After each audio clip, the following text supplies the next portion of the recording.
The 2018 NBA draft is in the books, and just like every year, there are obviously winners and losers.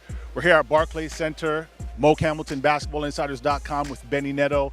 Benny, when you look back at the draft, who are some of the teams that you think, and I guess players too, that you look back and say these guys walked away as winners? So I have a couple. The first one I'm going to go with is the Denver Nuggets. There were reports earlier in the week that they might be floating the 14th pick and Kenneth Faried to get out of that contract, and then they don't do any deals.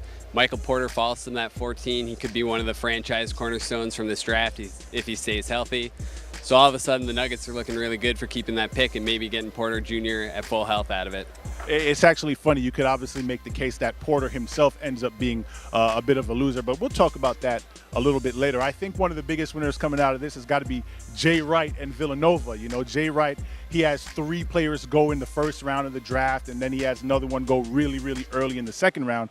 Definitely a good look for that program. They probably will have some good classes because of that, right? Who's another winner? You got another one for me? Yeah, this one's a dual one. I'm taking the Spurs and Lonnie Walker. Of course, some teams were concerned about the quantity of injuries that Lonnie Walker has had, but those injuries may not impact him all that much going forward.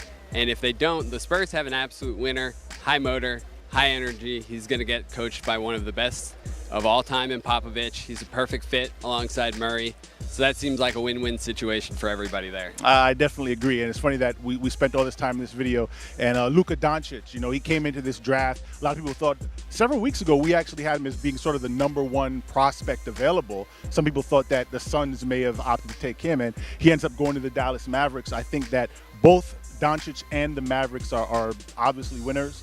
You know, it's a franchise that knows how to treat international players. We always talk about the Spurs as being a team that has a good track record with those guys. Well, the Mavericks are sort of pioneers in that space as well. So I think for Doncic and the Mavericks, I think they both walk away as winners. And obviously there are other teams in other winning situations as well. So from the 2018 NBA draft, Moke Hamilton, Benny Nadeau, talk to y'all next time.